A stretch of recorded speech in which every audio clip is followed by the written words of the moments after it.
Alors la QSE, qu'est-ce que c'est exactement? Quels sont les avantages d'une entreprise donc, à mettre en place une véritable démarche QSE? Élément de réponse en images.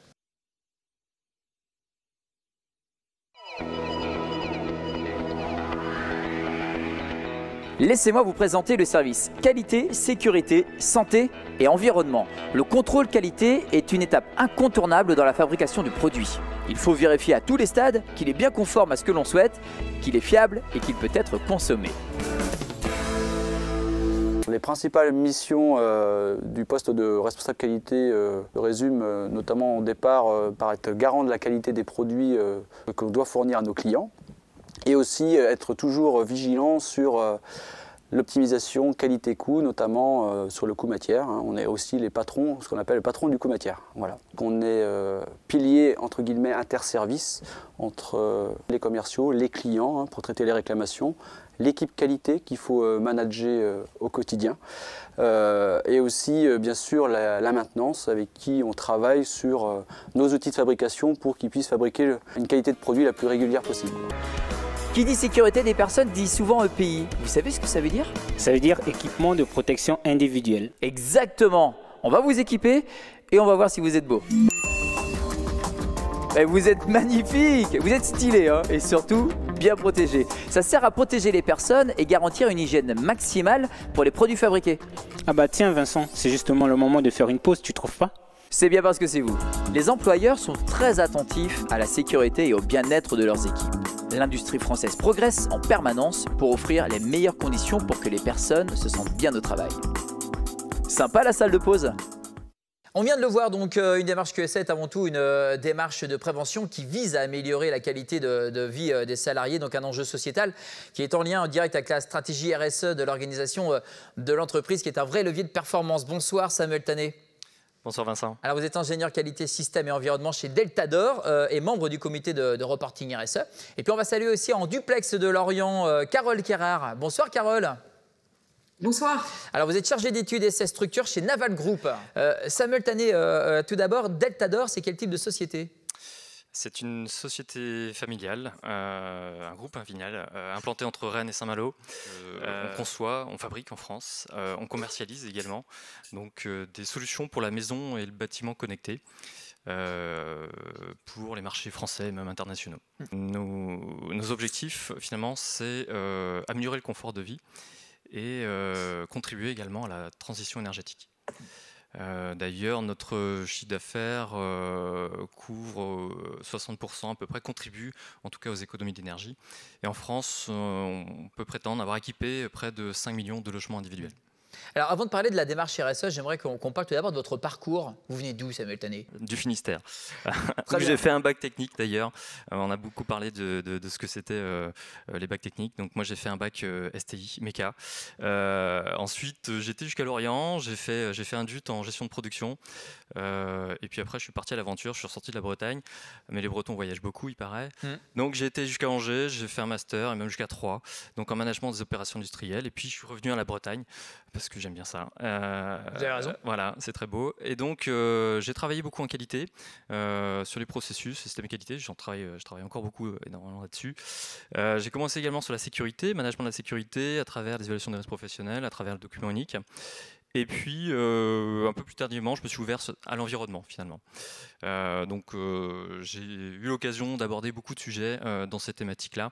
Et plus récemment, donc, je suis maintenant en charge de l'animation de la démarche RSE. Alors, depuis combien de temps vous l'avez mise en place, ces démarches RSE, et comment ça se formalise concrètement dans l'entreprise? Ouais, alors concrètement, ça fait grosso modo 4 ans, on a vraiment structuré les choses par la mise en place notamment d'un noyau dur, un comité qui mettait qui a mis à contribution donc les fonctions ressources humaines, les fonctions juridiques, financières et QSE bien sûr, justement pour mettre en place réellement cette démarche. Et pour y arriver, on a commencé un peu à questionner nos parties prenantes, internes, externes, pour caractériser justement nos enjeux. Et ça nous a permis justement de structurer et de rendre cohérent notre démarche au regard, bien sûr, de l'importance des attentes de nos parties prenantes. Donc c'est extrêmement important de savoir à qui on s'adresse, pour qui on le fait. Et ça nous a également permis de structurer notre démarche et d'aligner notre démarche sur la stratégie de développement de Deltador. Ça, c'est intéressant, le parallèle justement entre les deux. Comment c'est perçu par les équipes? Comment est-ce que vous avez réussi à les faire adhérer à cette démarche? La bonne surprise au départ, que la RSE finalement on en faisait un peu déjà. Il y avait déjà des pratiques, il y avait énormément de sensibilité individuelle au sein de Deltador. Et finalement, c'était déjà acquis pour une partie. Ceci dit, pour les faire adhérer et aller plus loin, nous, par contre, nous alignons finalement leurs objectifs, les objectifs de nos collaborateurs, aux objectifs des directions, des objectifs RSE de nos directions, ce qui nous permet bien sûr de décliner ces objectifs au sein des métiers et des processus de l'entreprise. Très bien. Quels sont les bénéfices pour l'entreprise?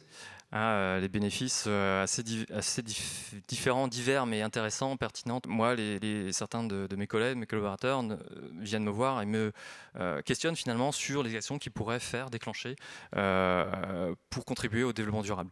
Et donc, ils proposent forcément leurs idées. Et ouais, carrément. Et en fait, on voit qu'il y a des attentes derrière, beaucoup d'attentes. Et alors, l'une des dernières idées, on a parlé beaucoup des masques tout à l'heure, on en a encore. Le mien est tombé par terre, mais je voulais justement le sortir.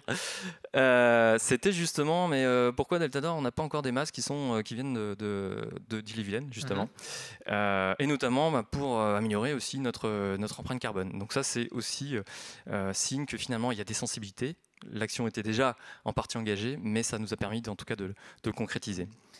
Et un dernier bénéfice quelque part, c'est le travail qu'on fait sur cette démarche RSE, c'est produire justement un document, un rapport RSE qui permet vraiment de mettre en avant et faire l'état de nos actions finalement, aussi bien pour les parties prenantes externes comme les clients, comme les partenaires, mais aussi les collaborateurs en interne, comme les nouveaux collaborateurs également, donc les futurs salariés de Deltador. Et on rappelle quand même que la diversité fait partie donc des enjeux de Deltador. Oui, tout à fait. C'est un enjeu qui occupe même la 2e place des enjeux prioritaires de nos parties prenantes. Et d'ailleurs pour nous, Deltador, c'est un sujet important.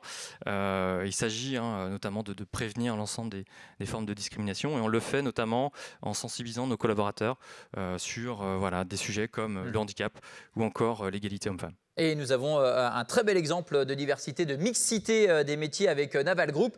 Carole, est-ce que vous pouvez tout d'abord nous présenter Naval Group? Oui, alors Naval Group est un groupe industriel français spécialisé dans la construction navale de défense. On compte en 2020 plus de 15 500 collaborateurs entre les différents sites répartis sur les 18 pays. On peut dire que Naval Group est le leader européen du naval de défense. Est-ce que vous pouvez nous présenter votre job? Donc, je suis chargée d'études au niveau de la coque et structure de Naval Group à Lorient. Je travaille sur un programme de frégate pour la Marine nationale. Je participe à la conception de la coque et de la structure du bateau. Mon rôle est de concevoir, participer à la réalisation de la maquette 3D sur ordinateur jusqu'à l'industrialisation. Le but est de permettre la fabrication du navire dans le respect des exigences du programme. Pour ça, il faut maîtriser les différents outils de conception assistés par ordinateur et les règles métiers. Alors, Carole, on va rappeler quand même qu'à l'occasion de la Journée internationale des droits des femmes, le 8 mars dernier, Naval Group a signé un nouvel engagement en faveur de l'égalité homme-femme, et même femmes-hommes plutôt, les Women's Empowerment Principles, je ne sais pas si je l'ai bien prononcé, mais en tout cas, qui sont un ensemble de principes offrant des conseils aux entreprises sur la façon de promouvoir l'égalité des sexes et le développement professionnel des femmes. Et j'aimerais quand même donner 2 chiffres. Objectif de l'entreprise pour 2021, atteindre 25% de collaboratrices au sein de ces différents comités de direction. Et aujourd'hui, donc, les femmes représentent 20% donc, des collaborateurs Naval Group. Donc à Lorient, je parle bien de Lorient, et l'objectif est de recruter 35% d'ici 2035. Est-ce que vous pouvez nous rappeler aussi votre parcours? Oui, alors moi j'ai commencé par un BEP carrière sanitaire et sociale. J'ai fait ensuite un bac sciences et technologies de la santé et du social. Je ne trouvais pas de métier qui me correspondait, je voulais me réorienter. Je voulais un métier technique, manuel et qui recrute sur le bassin de Lorient. C'était important pour moi de rester dans le secteur parce que je viens de l'Île-de-Loire. Je me suis dirigée du coup vers la chaudronnerie. J'ai fait un tout premier stage en chaudronnerie qui m'a tout de suite plu. J'ai pu essayer la soudure et c'est un milieu que j'ai adoré, et aussi par la polyvalence du métier. Suite à ça, j'ai intégré un bac pro technicien en chaudronnerie industrielle en apprentissage du coup. Donc j'ai commencé en 2012. Ensuite, j'ai fait un BTS toujours en apprentissage, conception et réalisation en chaudronnerie industrielle. Et je ne voulais pas tout de suite atterrir dans les bureaux d'études, mais je voulais connaître le chantier. Donc j'ai passé des qualifications de soudure et je suis arrivée chez Naval Group en sous-traitance en tant que soudeuse. Très bien. J'ai ensuite évolué en tant que préparatrice de chantier. Maintenant, ça fait 1 an que je suis embauchée chez Naval Group en tant que chargée d'études. Bon, félicitations pour ce parcours et cette réorientation vers l'industrie. Alors, on parle de féminisation des métiers. Est-ce que vous avez fait face à des freins, subi des remarques de la part de vos collègues masculins quand vous avez démarré votre carrière? Et puis, comment est-ce que vous les avez surmontés rapidement? Alors, j'ai eu déjà des difficultés à trouver l'entreprise d'accueil pour l'apprentissage du bac pro en chaudronnerie. Les entreprises, donc c'était en 2012, et toutes les entreprises, surtout les petites entreprises, n'étaient pas forcément équipées en vestiaire femmes. Donc j'ai dû un peu me déchaîner sur les relances pour trouver cette entreprise d'accueil. Ça n'a pas été forcément facile à des moments parce que j'ai eu des réflexions du style est-ce que je ne serais pas mieux à la maison ou dans un bureau? Mais je savais que j'avais ma place, que ma place était légitime et que je pouvais tout à fait assumer les différentes tâches du métier de chaudronnière. Donc j'ai dû prouver que j'étais à ma place.